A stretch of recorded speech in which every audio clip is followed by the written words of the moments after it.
começar mais uma entrevista do Espiritismo BH. Esperamos que você goste.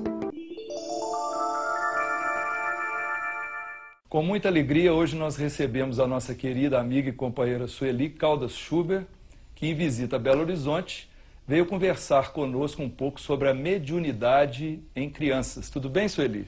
Tudo bem, é um prazer estar aqui e nós saudamos os nossos telespectadores, desejando muita paz a todos. Sueli, nós vamos começar te perguntando, por favor, uma breve conceituação sobre mediunidade. Mediunidade, Allan Kardec nos expõe isso muito bem em O Livro dos Médiuns, que hoje nós estamos comemorando nesse ano, né, de 2011, nós estamos comemorando 150 anos do lançamento dessa obra, que é aquela obra maior relativa à mediunidade. Desde a introdução, ele já vai mencionando a respeito dessa faculdade, dizendo que, apesar de todos sermos mais ou menos médiuns, só assim denominamos aqueles em que a faculdade se mostra bem caracterizada. É aquela capacidade que o ser humano tem de entrar em contato, intercâmbio, sintonia com o mundo dos espíritos, com o mundo espiritual. É uma faculdade natural, como os nossos outros sentidos, o da visão, da audição, etc. Portanto, a mediunidade é natural na vida do ser humano, sempre existiu. O ser humano, através das épocas, mesmo aqueles homens primitivos, já tinham essa percepção do mundo espiritual, e nós sabemos disso através da presença dos feiticeiros, dos pajés, que eram aqueles responsáveis para entrar em sintonia com os antepassados, que vinham trazer qualquer tipo de orientação, comunicação, ou simplesmente para mostrar que a vida continua. E nas crianças, é comum a mediunidade em crianças? Hoje em dia, sim. Nós temos visto cada vez mais as crianças apresentando indícios de mediunidade. Isso está indo num ritmo muito mais intenso do que aos tempos anteriores. Mas também a população aumentou bastante, então é claro que maior número de crianças apresentam os indícios da faculdade. Nós sabemos que criança tem uma imaginação muito fértil. E às vezes, criança que diz que tem um amiguinho invisível, ou que vê assim um velhinho, uma velhinha nos cômodos da casa, às vezes os pais acham que seria fruto da imaginação. Inclusive, a psicologia aceita o amigo invisível, mas dentro dessa perspectiva. É a imaginação infantil, que é uma imaginação muito fértil, muito criativa. A criança, às vezes, vive muito sozinha e ela começa a inventar um amiguinho. Mas, por outro lado, pode ser uma realidade. A criança esteja vendo um espírito ali presente, com uma forma infantil, talvez com um pouco mais, apresentando um pouco mais de idade, como não é? Seria a da criança propriamente que está vendo. Então isso tem acontecido muito e tornando-se algo assim que preocupa os pais, mas que aos poucos vão entender a naturalidade dessas presenças espirituais. E os pais devem fazer o quê? Estimular ou coibir essa mediunidade nos filhos? Olha, é preciso que haja um certo cuidado, porque estimular e ficar os pais a perguntar o tempo todo, o que você está vendo, viu alguma coisa hoje? E às vezes dizem assim, ah, meu filho é um missionário, meu filho é um espírito de luz, porque ele vê os vultos, ele vê espíritos, e isso aí não é bom, porque a criança pode começar a achar que é um ser privilegiado, que é um ser diferente. Coibir também não é bom, porque a criança vai ficar, às vezes, amedrontada no sentido do que os pais vão fazer com ela, porque estão proibindo e mesmo assim ela continua vendo. Não se pode segurar ou impedir a presença dos espíritos, porque são eles que querem falar com os encarnados, de forma que por isso eles aparecem. Portanto, o melhor seria procurar uma casa espírita e ali ser orientado. Agora, é claro que os pais nem sempre têm essa noção. A maioria leva a criança para o psicólogo. E nós sabemos que o psicólogo tem muito a contribuir, não porém na área espiritual, porque não é da alçada deles. Mas às vezes contribui com orientações e tudo mais. O interessante seria realmente levar num centro espírita e observar aquilo com naturalidade. Mas isso é difícil porque os pais não estão, vamos dizer, adaptados a essa situação, acostumados, não entendem. E é claro que vão tomar a medida que acharem mais razoável. Um fato curioso é que, às vezes, quando a criança vê assim, um velhinho, uma velhinha, uma coisa assim, e diz para o pai e a mãe, eu vejo um velhinho, eu vejo uma velhinha, e pode chamar até de vovó, eu vejo um vovozinho. Se os pais tiverem lembrança, pegam um álbum de fotos da família e vão mostrar para a criança. Vê aqui, se você tem aqui o velhinho ou a velhinha, a criança aponta, é esse aqui. Aí eles dizem, é o bisavô, é a bisavó, e isso fica comprovado. E até que ponto a mediunidade nas crianças deve ser motivo de preocupação para os pais? Preocupação, quando os pais, não entendendo, podem achar aquilo alguma coisa assim, que significa um transtorno, um distúrbio mental, algo que venha realmente a trazer preocupação. Mas se não está a criança apresentando uma condição assim de medo, se ela não está amedrontada quanto àquilo que ela diz estar vendo, os pais não teriam assim essa preocupação. Mas se ela apresentar indícios de medo, de irritação, de algo que mostre um aspecto negativo da questão, aí sim. Mas tem pais que se preocupam com tudo, a verdade é essa. E aí vão procurar aquilo que acharem mais conveniente. Geralmente tem um parente, um vizinho, alguém que fala, leva no centro espírita, e aí já vai mudar o rumo das coisas. E que sinais podem indicar aos pais que os filhos estão manifestando um fenômeno mediúnico e não um distúrbio psicológico ou orgânico? Você está fazendo uma pergunta que nem no campo dos adultos isso é fácil de identificar. Eu vou falar sobre isso até na palestra que vou apresentar no Hospital André Luiz. Que é motivo da sua vinda, né? Exatamente. Na cidade. E da UEM, né? A convite da União Espírita Mineira. E também do Hospital André Luiz. Mas o Dr. Jorge Andréa, médico psiquiatra espírita, hoje com 94 anos, num dos seus livros, que são excelentes, Dr. Jorge Andréa diz assim, que os sintomas entre uma obsessão e um distúrbio mental são imbricados, que é muito difícil você identificar. A mesma coisa ocorre com aspectos mediúnicos. Porque se a criança, vamos dizer, tem medo, ou se a criança fala constantemente naquele amigo, naquela circunstância, aí já pode denotar alguma coisa que preocupe, alguma coisa que indique algum distúrbio, se vier acompanhado de outras coisas.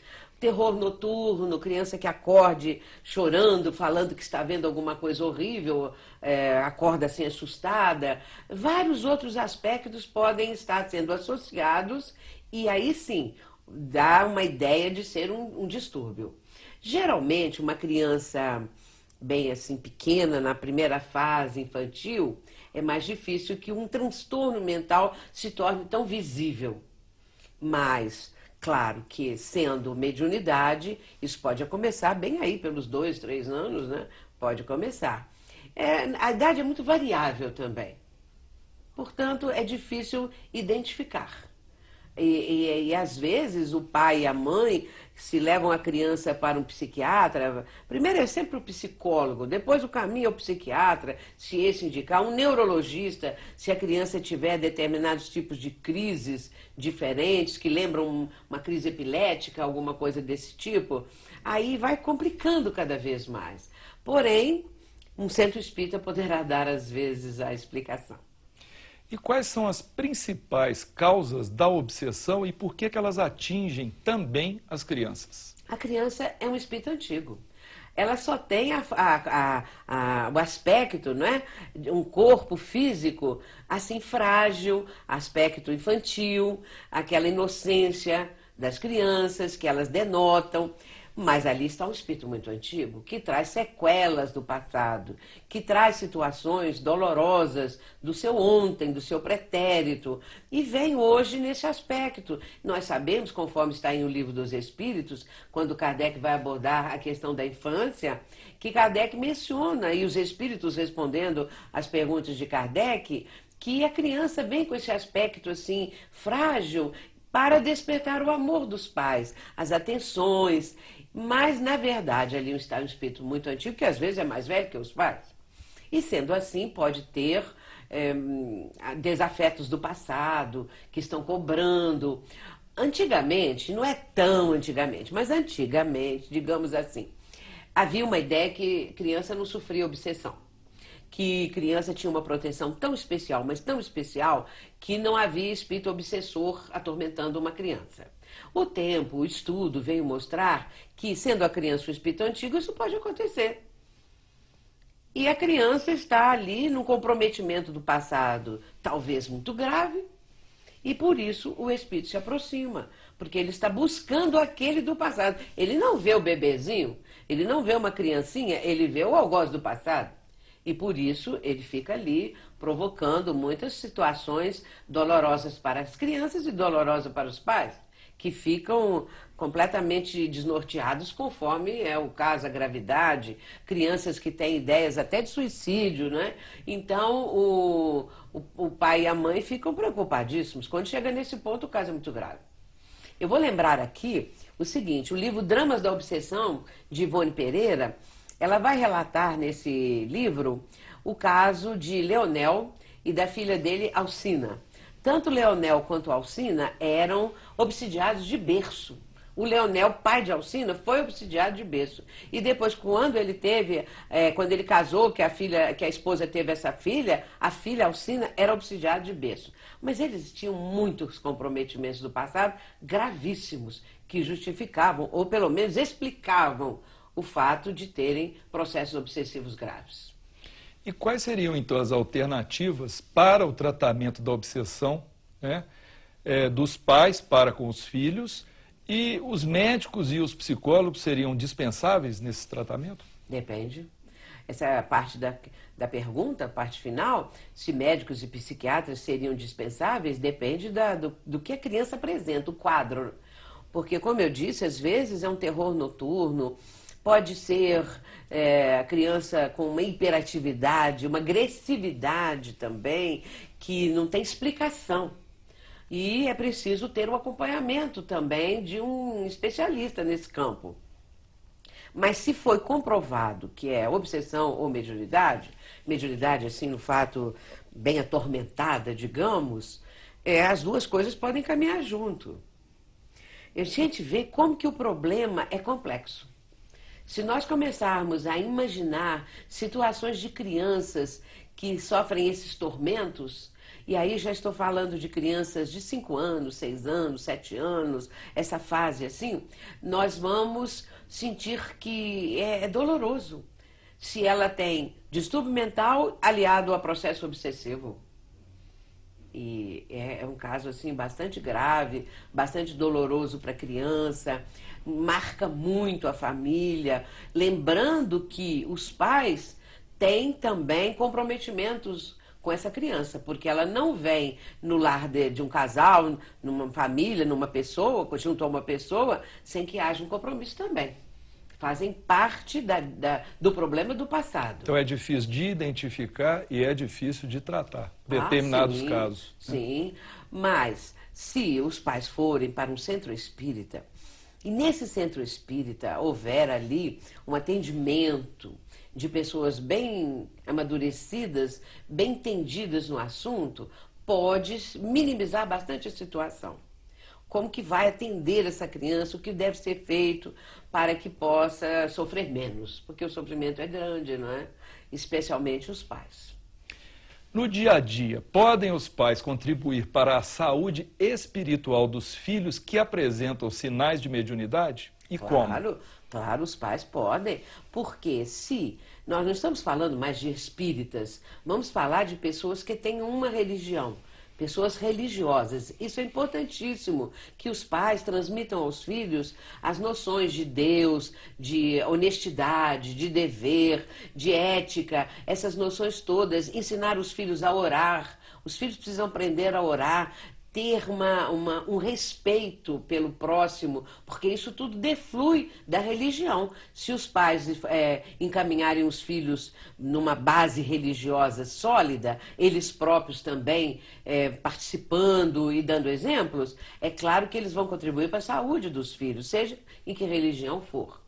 E se for no Espiritismo, melhor ainda, porque a doutrina nos abre uma perspectiva tão ampla, tão bela, tão completa, que o ser tem mais condições, o ser humano, de caminhar, de progredir, de ter algo na vida que realmente seja benéfico para essa criatura, que vai amealhar condições para um salto qualitativo nessa atual reencarnação. Portanto, os pais podem contribuir. Eu gosto sempre de falar das outras religiões, para que nós não fiquemos com fanatismo, mas só o Espiritismo. E olha que eu sou Kardec, não vou dizer até debaixo d'água não, mas nessa vida, na outra e nas outras todas. Então, mas eu acho que é importante nós lembrarmos que as outras religiões, elas têm uma finalidade de melhorar a vida da criatura, de buscar a paz, de buscar o amor. A religião mesmo, o cristianismo, os vários ramos do cristianismo, mesmo tendo essas ideias ainda um pouco sediças, um pouco ultrapassadas, elas têm uma finalidade, né? Que o ser humano seja melhor. E isso é importante, porque haveria menos corrupção, menos desonestidade, haveria ética que hoje a gente quase não encontra, porque isso também precisa ser passado para os filhos. Portanto, os pais podem ajudar muito na saúde espiritual dos filhos. E como lidar com processos mediúnicos de crianças cujos pais não são espíritas? Claro que complica. Claro que fica muito mais difícil, porque aí vem um avô, vem uma avó, vem um vizinho, uma tia, alguém vai falar alguma coisa. Porque se a criança nasce num meio familiar, vamos dizer, totalmente indiferente a isso, mas a criança apresenta, é claro que por vias indiretas, a espiritualidade vai possibilitar a essa criança uma ajuda. Senão, para que ela veio assim, com indícios de mediunidade, se ela está num meio totalmente adverso? Pode acontecer que venha um avô e peça, eu vou levar, deixa eu levar lá no centro espírita onde eu vou, ou um vizinho, ou uma madrinha, um padrinho, alguma coisa desse tipo, não é? Mas se não acontecer isso, a criança, deve haver casos assim, né? A criança acaba ficando taxada de uma criança diferente, uma criança meio louquinha, meio qualquer coisa. E isso pode ser uma dificuldade na vida dela, né? Muitas pessoas sofrem isso. Eu lembro que o próprio Chico Xavier, né? Ele ficou numa época com muita dificuldade. Depois, quando ele foi para madrasta, né, morar com a madrasta, quando o pai dele casou de novo, a madrasta era muito boa, recolheu todos os filhos, que eles estavam todos separados, e Chico com aquela mediunidade estuante, e sofrendo com aquela primeira que tomou conta dele, aquela primeira mulher. E depois, então, ele teve a perspectiva de abrir aquele canal mediúnico, porque a madrasta era muito boa e não corrigia, não impedia, não o sacrificava, né? Então pode acontecer casos assim. Eu me lembro também que, se a gente for citar Divaldo Franco, citar Raul Teixeira, todos começaram muito cedo mesmo. Agora, um caso muito interessante é o de Elizabeth de Perrance. Porque a Elizabeth Sperance, ela nasceu em Londres. Ela vivia num casarão, imagina um casarão em Londres no século XIX. Deve ser aqueles casarões assombrados. E era assombrado porque andava espírito para aquele casarão, para tudo quanto era lado. E ela via. A mãe era muito doente, vivia na cama. E ela ficava por conta das serviçais da casa. O pai viajava num navio, nunca estava presente. Então começaram a achar que ela era doida, porque ela falava que tem os quartos que eram vazios, ela via cheio de espíritos, né? Que ela pensava que era, porque ela tinha 5, 6 anos, ela achava que eram pessoas mesmo. E com isso ela sofreu muito, apanhou. Inclusive a mãe chamou o médico veio e disse que ela era louca. e que aquilo era coisa do demônio. Então ela ajoelhava no chão, chorava já, chegando na pré-adolescência, chorava pedindo a Deus que impedisse os demônios para vir que sumissem da vida dela. Aí o pai dela veio. Quando o pai dela veio, viu ela tão magrinha e ficou com pena e resolveu levá-la numa das viagens que ele fazia, meses e meses no navio. Ela foi, e lá ela ficou muito feliz que a mediunidade como que tinha desaparecido. Até que um dia ela estava no tombadilho lá com um dos tenentes daquele navio e ela viu um veleiro, um enorme navio vindo na direção deles. E ela começou a gritar, só que ninguém via, só ela. E esse navio atravessou o navio deles. E ela desmaiou, né? Aí veio todo mundo, ninguém viu o tal do navio. E aí a coisa ficou muito difícil para ela, né? Agora, quando ela era adulta, ela foi numa cartomante. E a cartomante falou com ela, você vai casar, falou aquelas coisas que jovem gosta de ouvir. Mas você vê coisas que ninguém vê, falou com ela. Portanto, foi uma vida de sofrimento, né? Assim, na fase infantil. Como podem as casas espíritas se organizar para oferecer apoio às famílias cujas crianças apresentem sinais de mediunidade? Claro que as casas espíritas precisam se preparar para isso. Porque se está aumentando muito o número de crianças que já tenham esses indícios de mediunidade, é natural que as casas se preparem. Aí vou contar o caso da nossa casa espírita, em Juiz de Fora, a Sociedade Espírita Joana de Ângeles. Há bem uns 15 anos, um dos mentores da casa deu uma ideia de um projeto novo de atendimento só às crianças. Uma reunião de tratamento espiritual para as crianças. Assim como as casas espíritas tratam dos adultos, que nós teríamos um momento para atender as crianças. E nós começamos a fazer isso e temos até hoje esse trabalho. É um trabalho assim, que as pessoas vêm, os responsáveis, trazem as crianças e há toda uma triagem, toda uma equipe, né, preparada para isso e entram algumas crianças, não o número todo ali, entra 4, 5 crianças, mas os médiuns sabem os problemas das crianças, isso é muito importante.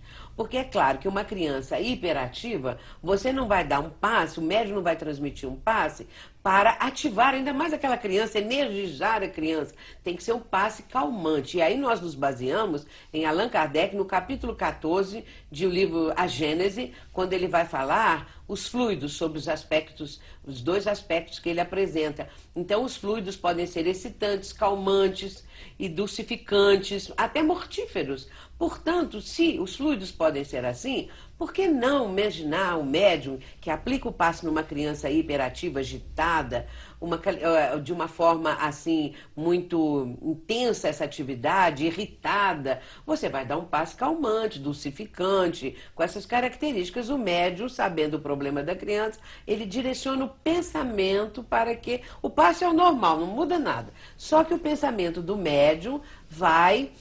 contendo essa ideia, um passe calmante, anestesiante para quando a criança tem dor. Nós temos casos, às vezes, de câncer. Nesses momentos assim, é preciso que o passe possa ajudar a aliviar a dor. Portanto, isso a gente chama de passe... agora mesmo eu lembro, tem um tipo de passe que a gente denomina, mas é uma denominação assim, que só para mostrar, direcionado. É um passe direcionado para o caso da criança. Muito bem, uma criança com paralisia cerebral. É uma criança que apresenta, às vezes, uma situação assim muito sem ações, sem uma atividade. Aí sim você tem que dar um passe para ativar, por exemplo, os chakras, para ativar o cérebro, o centro cerebral, alguma coisa assim desse tipo. E não tem, mas não é mistério, não tem coisa nenhuma. É só que o passe, vamos mentalizar para que essa criança tenha uma ativação desse chakra, não é? Do cérebro, o chakra, o sistema nervoso central. Portanto, é só isso. Esse tratamento, ele tem tido um sucesso muito grande. Porque a criança responde com muita facilidade. A criança tem logo uma melhora, tem logo uma situação assim que dê a ideia que está havendo uma repercussão muito boa. Ou no caso de obsessão. No caso das obsessões, é natural que nós façamos também uma outra parte, não apenas o passe, mas o nome da criança, só o nome, vai ser levado para a reunião de desobsessão. O nome da família, endereço, aquela coisa toda. E aí os trabalhos vão ser feitos também em benefício da criança. E vem o obsessor. E eles se comunicam. E podem, aos poucos, sendo encaminhados, mudar de ideia, ceder, e a criança aí melhora ou fica boa. Os resultados são muito positivos, são muito benéficos. Portanto, a Casa Espírita, ela tem recursos, os mais variáveis, para atendimento às criaturas humanas.